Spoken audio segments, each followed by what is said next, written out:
D-PDD-DY-23 exam practice questions are available in the video for you to study. If PowerProtect DD administrator issue a CIFS share destroy command, what is the result? A. The CIFS share and contents of the share are deleted. B. The contents of the CIFS share are deleted. C. The CIFS share is deleted. The answer is C. When a PowerProtect DD administrator issues the CIFS share destroy command, only the CIFS share itself is deleted, not the contents. The underlying file system or directory remains intact. The data within the directory is not deleted. Only the share definition is removed from the CIFS configuration. This allows you to recreate or re-share the directory without losing the data. An organization uses tape libraries in their current backup infrastructure. They have purchased a PowerProtect DD system and plan to use VTL to move from tape. What is a consideration when configuring the tape size? A. Target single drives to write multiple streams. B. Target multiple drives to write single stream. C. Set retention periods for as long as possible. D. Use smaller tapes for smaller datasets. The answer is D. When using VTL, Virtual Tape Library, on PowerProtect DD to replace physical tapes, tape size configuration matters. Using smaller virtual tapes for smaller datasets helps optimize space utilization and performance. It prevents excessive unused capacity on virtual tapes and improves tape rotation and management. This approach also allows for better concurrency and parallelism during backups and restores. An administrator is configuring an Azure Cloud unit on their DD6900. Which certificate must be imported before adding the cloud unit? A. Global Sign Root R2. B. Global Sign Root R1. CS3 Flexible. D. Baltimore CyberTrust Root CA. The answer is D. When configuring an Azure Cloud unit on a PowerProtect DD system, e.g., DD6900, the system needs to validate the SSL certificate of the Azure endpoint. Microsoft Azure uses certificates that are signed by the Baltimore CyberTrust Root CA. This root certificate must be imported into the DD system to ensure secure communication with Azure Blob Storage. Without it, the system will fail SSL validation when attempting to connect to Azure.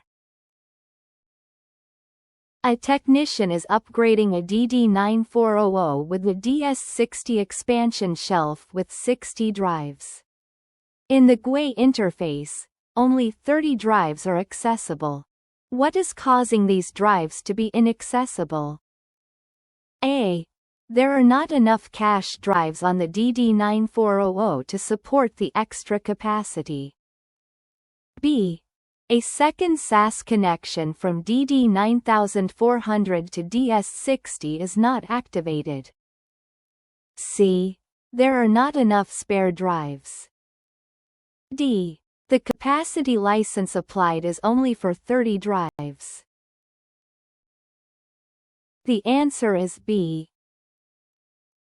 The DS60 expansion shelf uses dual SAS paths for full drive accessibility.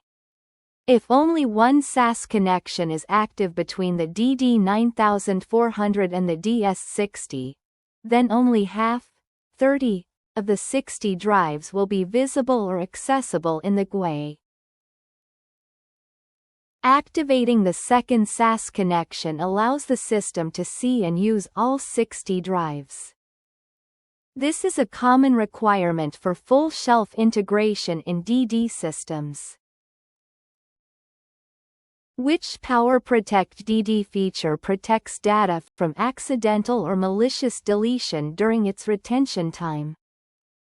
A. Smart Scale. B. Retention Lock. C. Data Invulnerability Architecture. D. Encryption. The answer is B.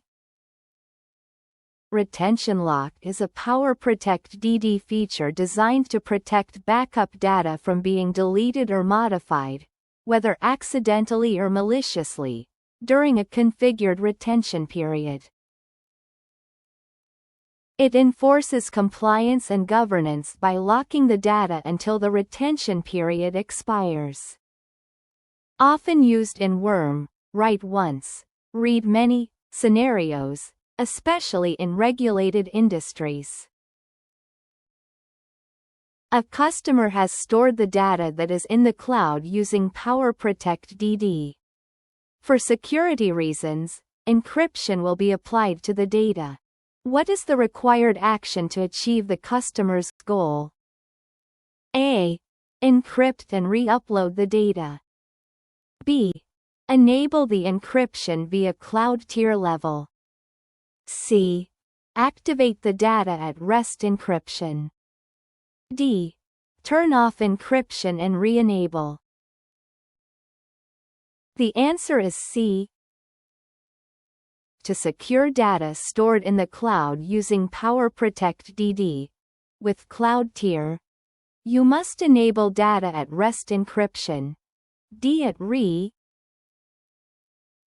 encrypts all data stored on the DD system, including data tiered to the cloud. It uses a ES-256 encryption and ensures that data is secure without needing to re-upload or manually encrypt files. This feature must be enabled before data is written, as it is not retroactive to already stored data. A systems administrator wants to change encryption. Which user role is needed to log in, and what command must be run to enable the security policy? A. Security Officer User and Run Authentication Policy Set Security Officer Enabled. B. Sysadmin User and Run Authentication Policy Set Security Officer Enabled. C. Security Officer User and Run Authorization Policy Set Security Officer Enabled. D. Sysadmin User and Run Authorization Policy Set Security Officer Enabled. The answer is A. To change encryption settings or enable security policies on a PowerProtect DD system, you need to log in as the security officer user. This role has elevated privileges for handling encryption and security policy changes. Run the command bash authentication policy set security officer enabled. This enables the security officer policy, which enforces that only users with the security officer role can manage security-sensitive configurations like encryption. What happens to the data when it is moved from the active tier to cloud tier? A. It is deduplicated and stored in object storage, the native format. B. It is compressed and stored as object storage in a new format. C. It is compressed and stored in block storage in a new format. D. It is deduplicated and stored in a file system in the native format. The answer is B. When data is moved from the active tier to the cloud tier in a PowerProtect DD system, compression is applied to reduce the data footprint. The data is then stored in cloud object storage, such as Azure Blob, AWS S3, etc. The data is stored in a new format that is optimized for cloud storage. This ensures efficient storage management in the cloud while maintaining the ability to access and restore data when needed. A company has DD retention lock compliance enabled on an M tree. The file system is disabled due to tampering of the system clock. Which user role has the privilege required to enable the file system? A. Security officer. B. Admin. C. Limited admin. D. Tenant admin. The answer is A. When retention lock compliance is enabled on an M tree, the file system becomes protected, and only a security officer can make changes to the system, such as enabling the file system if it was disabled due to tampering or other security-related issues like incorrect system clock adjustments. The security officer role has the highest privileges to manage retention lock settings and overrides certain security policies. The admin role generally does not have the necessary privileges to manage compliance-related configurations like retention lock. A PowerProtect DD appliance with 2 expansion shelves is being installed in a customer-provided rack. When cabling the controller to the shelves, what is connected to the host port on the last shelf in the chain? A. Expansion port of the upstream shelf. B. Host port of the controller. C. Expansion port of the controller. D. Host port of the downstream shelf. The answer is A.